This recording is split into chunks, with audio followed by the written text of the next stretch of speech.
Welcome to the Glioblastoma Support Network podcast, where we share stories of strength, resilience, and support for those impacted by glioblastoma.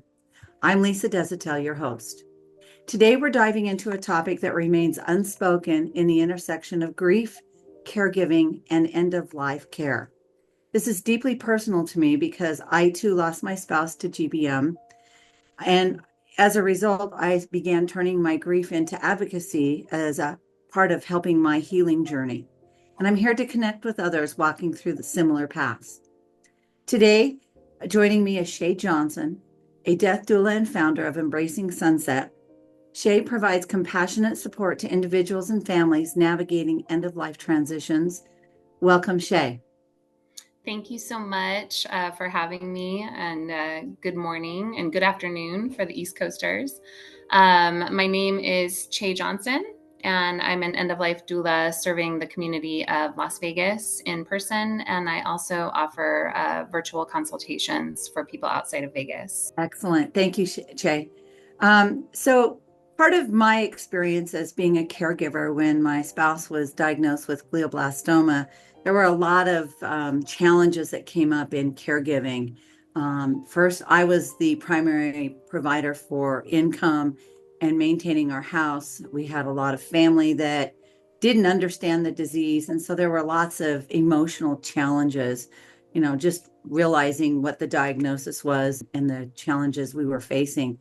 In addition, I had to seek out caregivers to help us, so family members, and then hiring somebody privately to help us take care of him because his cognitive skills were impacted by the disease. That was before the surgery and after.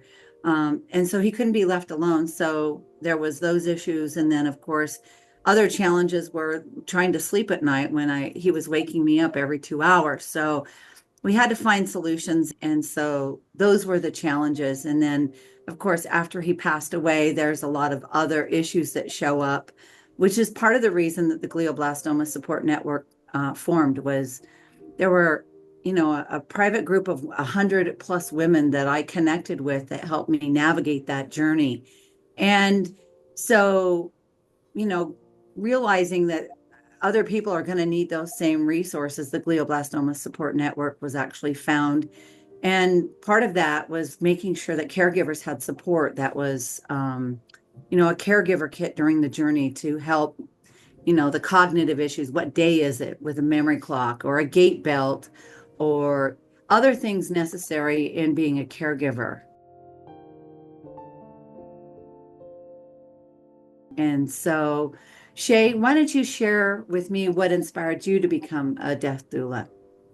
Okay, well, first I would just say it's amazing what you're doing, and it's so important providing these support networks for people, especially in specific situations for different disease categories. I just think that every bit of support helps, and people really need it. That's kind of what drove me to get into this line of work too. I'll just start with a quick explanation of the origin of the word doula. And what the role has been traditionally. So it's a Greek word that means female servant, actually. And it's been coined as a title for women and now men who help people during birth, coming into the world, and during death, transitioning out of the world. So this figure has been present in every culture around the world, all throughout time, and known by other titles, right into the 20th century. And has held a distinguished role in all communities as a person who can help. With all of our amazing advancements in medicine and technology, unfortunately, some of these very human roles have been excluded as birthing and dying were turned into strictly medical events. So there's a lot of companionship and consulting that goes on in this line of work. Just kind of opening the space and holding the space for people so that they can work out a care plan and figure out what's best for each individual situation. I began to feel called to the work in 2020 during the worst part of the COVID pandemic, seeing on the news that people were dying alone was very tragic and impactful for me personally. And I just kind of felt like I wanted to do something to help. So I actually found out that this that there is a vocation that can help people through their end of life process. And I decided to jump in and start getting certifications.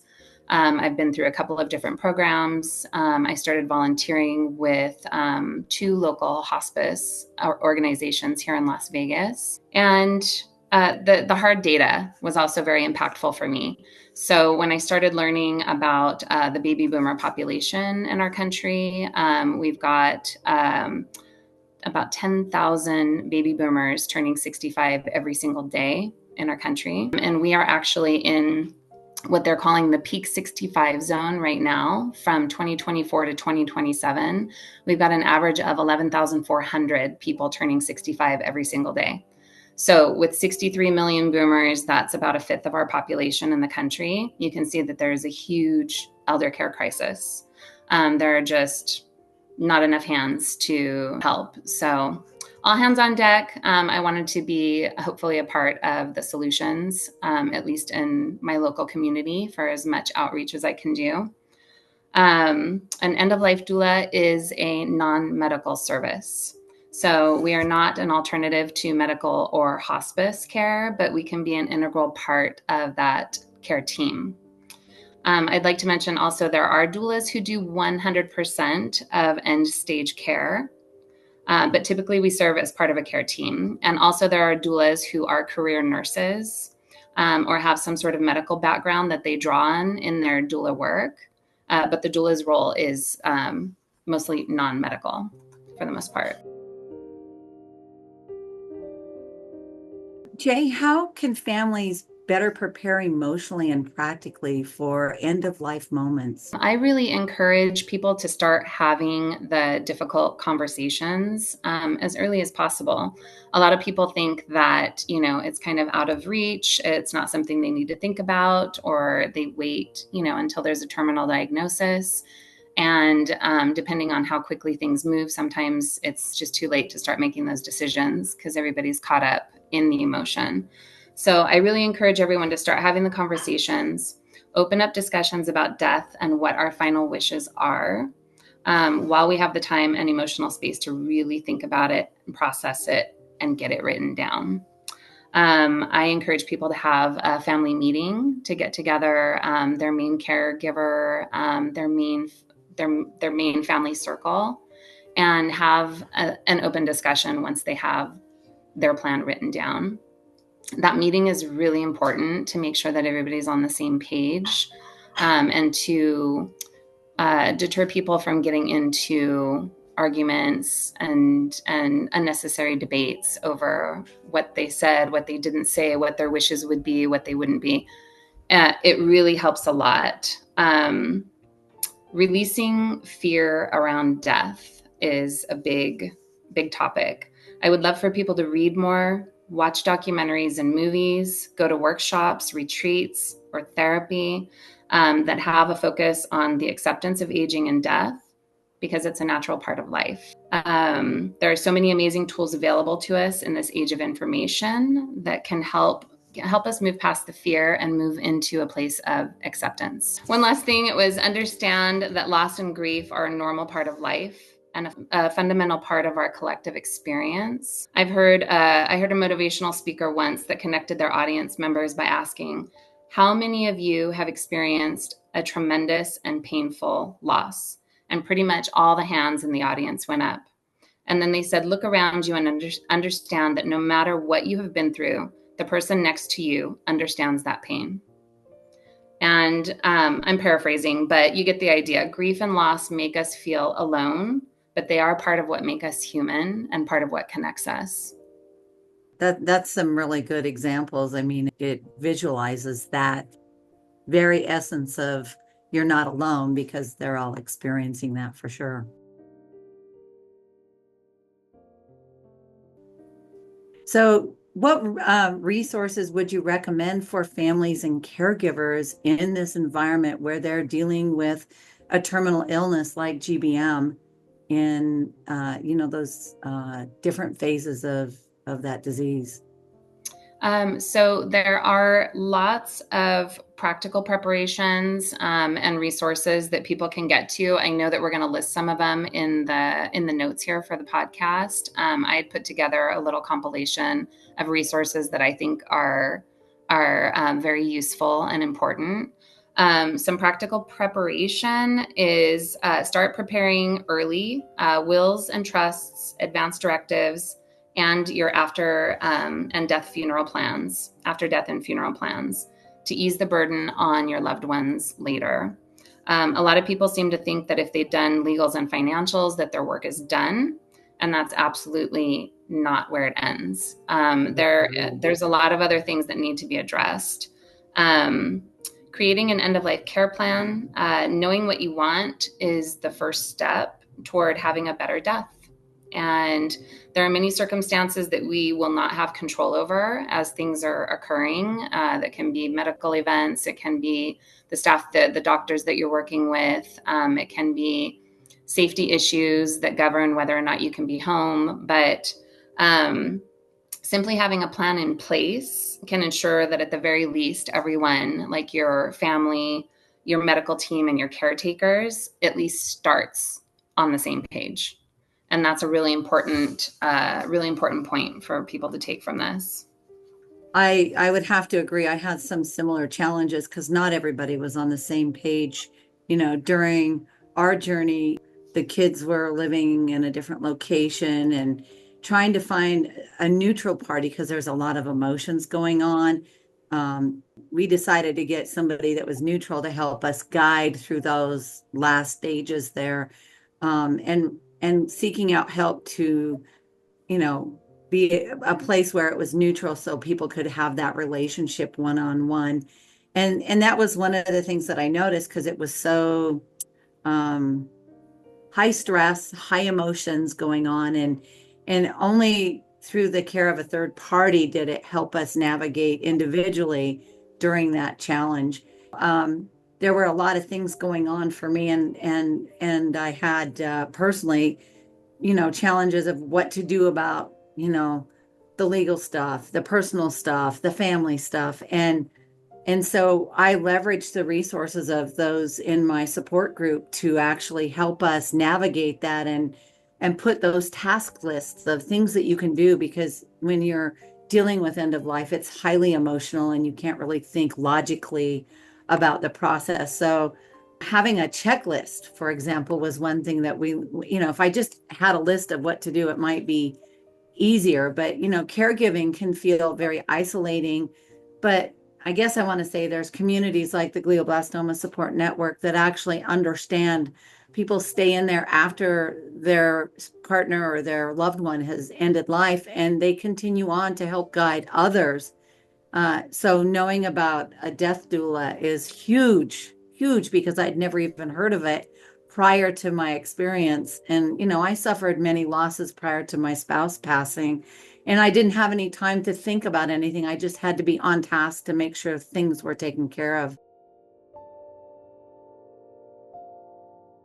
So, do you have any other ways that families can create meaningful moments with loved ones? So I offer in my service package, I have a few things that I think are beneficial, but that people can do, on their own. So creating a ritual and a peaceful environment, it can be so important. And a lot of people kind of lose the thread on that one. It's so nice just to get together so what I do is based on the patient's wishes first, obviously. So it depends who they want to have around, to have visiting. And if they're open to it, then there's a lot of opportunity to get loved ones in there and create some cherished moments. And it doesn't all have to be, sad and depressing. Some people actually have what's called funerals. And so it's a pre-death funeral where they get together and have a celebration of life while they're still with us. And everybody can come in and tell them all the things that they would have told them, that they would have talked about at a funeral or at a memorial service. And instead they get to do it directly with their person, with their loved one. That's just one example, but yeah, there's a lot of ways to create a special space. Mostly it's creating a peaceful environment, and that can be hard, like you say, when there's a lot of emotions going on and people are coming in and out. Um, I think it's really important to listen to the patient and figure out exactly what they want, what is peaceful for them. Do they want music? Do they want the lighting? Do they want whatever they feel is comforting? And to really try and create that environment, you know? Wow, those are some really good ideas. I certainly wish I had had them during our experience, but knowing now, it's certainly so much more for others going down the same path. I'd like to ask you, Chay, one more final message, which is there something you'd like to leave our listeners with as far as the subject that we've talked about and things like that?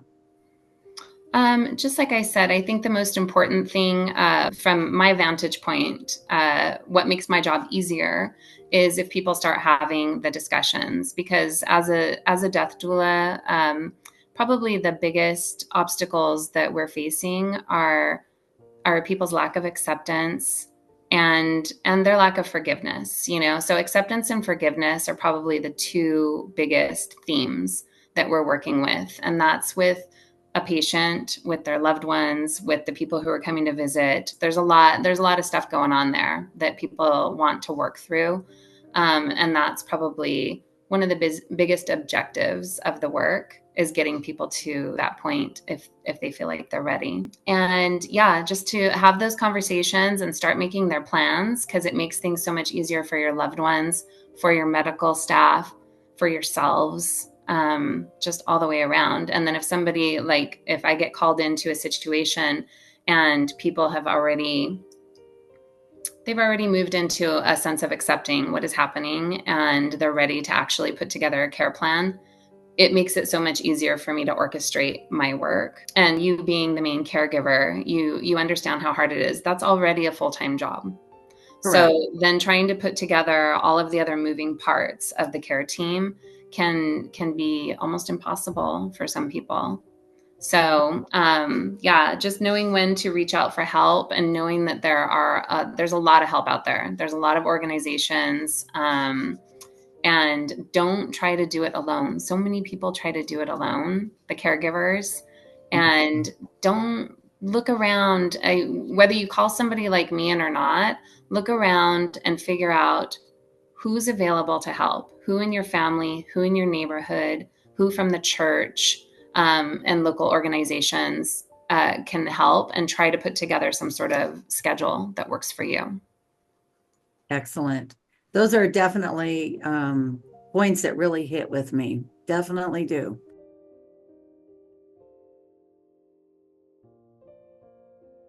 So, in our closing message, I'd like to share with everyone that grief is a journey, and its healing is possible with advocacy, purpose, and support.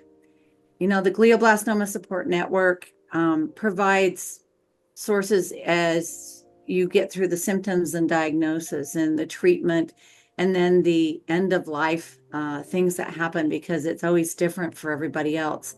Everybody's journey is different, I should say. And so, when we look at those situations and you find that there's some common factors that everybody deals with, I think that it kind of helps bring you into the fold of acceptance and working through that. And there are a lot of individuals in the Glioblastoma Support Network that can share that information with you at any time.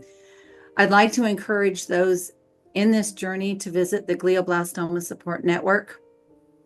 I would also like to encourage people to connect with Chay at Embracing Sunset for death doula services. It's something that I would have chosen had I understood and knew about it. So it's my hope and belief that now knowing about it will allow people to take advantage of a service that can change that path for you and make it better.